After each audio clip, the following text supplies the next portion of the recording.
Hello, this is Dr. Adam J. Bach. In this short audio presentation, we're going to talk a little bit more about the decision-making unit. We'll try to cover a few things associated with attributes of the decision-making unit and some specific approaches to help win over the influencers who are so critical in the decision-making unit's process. You may remember that we've talked about a customer including both an end user and more broadly the decision-making unit that actually generates the purchasing process.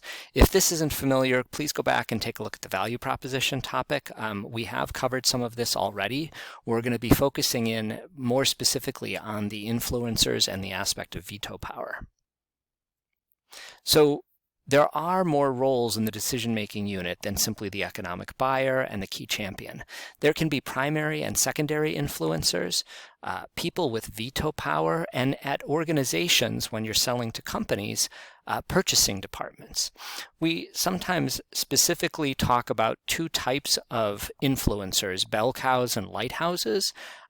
Bell cows are leaders who bring other people within the organization along. A lighthouse influencer we usually describe as being either an individual or an organizational purchaser that lots of other similar kinds of people look to, and so that when they see that the lighthouse is lit, they're likely to say, oh, that's being used. We probably could do something very similar. So how do you target influencers?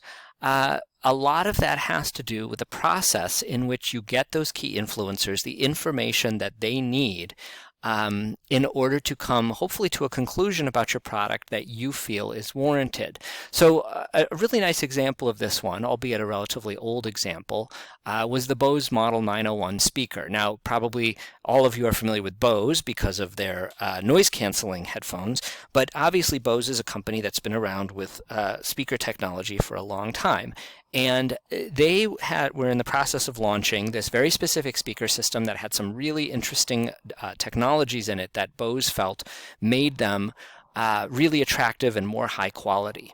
But as because these are higher end speakers, and because this is quite a while ago, Bose realized that there were very specific people who influenced the kinds of customers that they were trying to target. And those included, for example, experts at stereo stores back at a time when this kind of equipment tended to be sold in specialty stores and malls, media experts,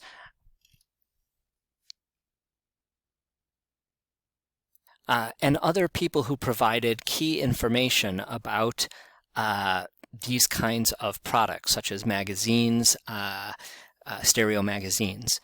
And so Bose made a very specific effort to provide the technical information as well as sample products to these kinds of individuals. And when the speaker actually launched, all of those influencers already had direct experience with the product and wrote favorable reviews in magazines. The people in the stores were big fans of the product and promoted them on their own. And so this was a very successful campaign. This was a product, this speaker system, that was quite well received for a very long time. So a more recent example, although even now it's getting a little bit old, was the Peter Jackson's Lord of the Rings movies. And you might ponder for a moment, who are the primary influencers for these movies as they came out? Well, obviously some of them would be movie critics, merchandisers. There was an expectation that there was going to be linked merchandise. And then more often than not, we were talking about friends and peers, right? And I think that if you began thinking about this, even though a certain amount of this would be stereotypical, you can recognize who the target, the beachhead market was. Clearly, people who had read the series long before. Perhaps we could stereotype it to primarily males, people who enjoy fantasy literature and fantasy movies, and so on and so forth.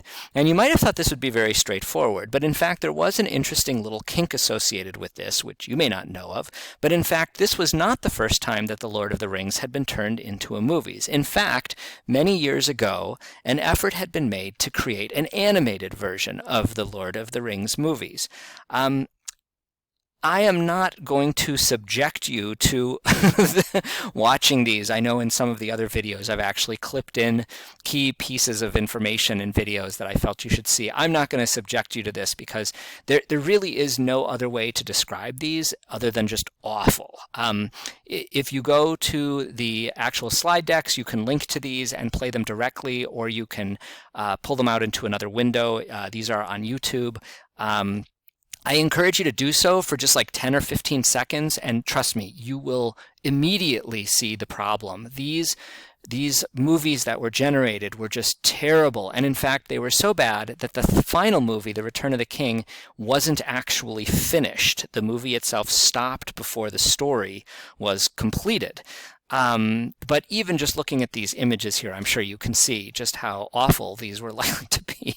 And the concern was that when Peter Jackson's versions of the movies were launched, they wanted to make sure that nobody was referring back to these because these had been such a commercial disaster.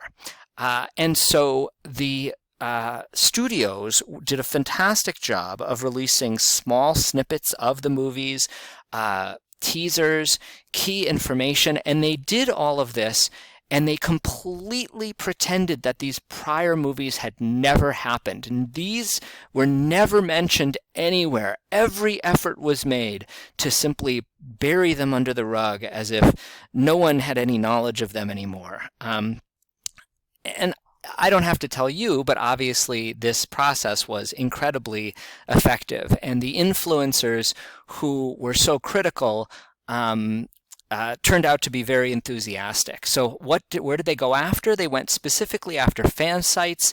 They learned very quickly to completely avoid mentioning anything from those. And yes, one of them, in fact, was a musical. They worked with key fans and bloggers and co-opted them into the process by giving them early access to still shots and some of the music and so on and so forth. And obviously this process was incredibly successful. And here was a quote from Common Sense Media in which they said, "This was a once-in-a-generation, not since Star Wars, transcendent reminder of why we tell stories." And obviously these were incredibly successful movies. And obviously the movies on their own stand quite well, and I'm a fan as well. But a significant amount of that success can be attributed to the mechanisms that they use to win over influencers early in the process. So how do you win referrals from influencers? You build those relationships, pull together a group of VIPs, target professional reviews wherever you can, get the online referrals, and then wherever possible, give influencers selling tools. That is, create the mechanism such that as customers are getting exposed to those influencers, they have then direct access to purchase the product. In the case of The Lord of the Rings, links to local movie theaters, or even discounts, or things like that. So this is a purposeful process. Sometimes we want to pretend that influencing just happens by accident, but the really good companies and really good entrepreneurs put together a very clear process in order to make this work. There are, of course, other roles in the DMU. There's often a person with veto power. Very commonly in business-to-business environments, the IT department, more often than not, has some veto power, especially for apps and software where they, or specific technology products where they can simply say, we're not going to buy that because it's not compatible with what we have, or we're not trained in it, or something like that.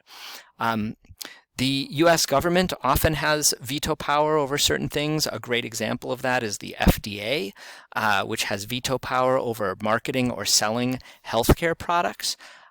Anytime that there's a standard, someone likely has veto power somewhere. And so it's really, really important if you're bringing a novel product to market that you recognize if there are standards in place or there are any specific organizational bodies that have the ability to simply say, no, you can't, we're not going to allow customers to purchase this. And then, of course, there's usually a purchasing department, which at businesses can have significant influence over what kinds of products can be purchased, when they can be purchased, and how much can be spent on them. So it's really important to think about the motivations associated with this purchasing process.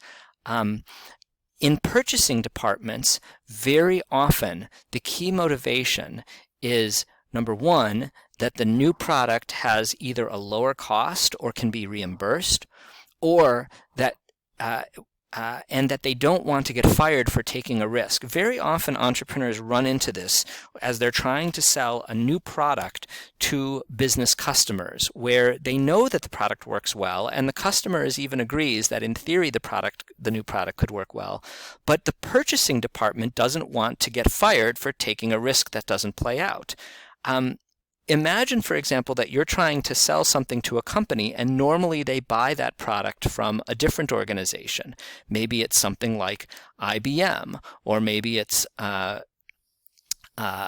product, another type of product from an existing large organization that's very, very reliable.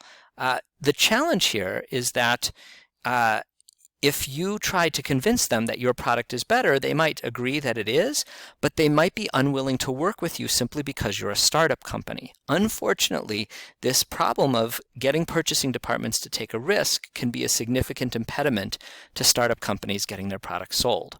Purchasing departments usually are looking to do less work or have an easier job, and so if your product is going to make their job more complicated because they've got to do more work or there's more paperwork associated with it, that could be a problem. And finally, a big motivation is they want to justify the job they do and look good in front of their boss. If your product doesn't do that, if it makes them look bad or it makes it look like they're not doing work very well, you are probably going to have a lot of difficulty in selling. So try to keep all of these things in mind as you think about the process of getting through, of generating sales. This should be coupled with the overall customer acquisition process, which is talked about in one of the other audio presentations. So this can be applied to the t-shirt project. It's obviously not as, that's obviously much simpler, but if you're going to get involved in entrepreneurial activity, you'll need to think about these more complex situations where the decision-making units have more elements that all their needs have to be satisfied.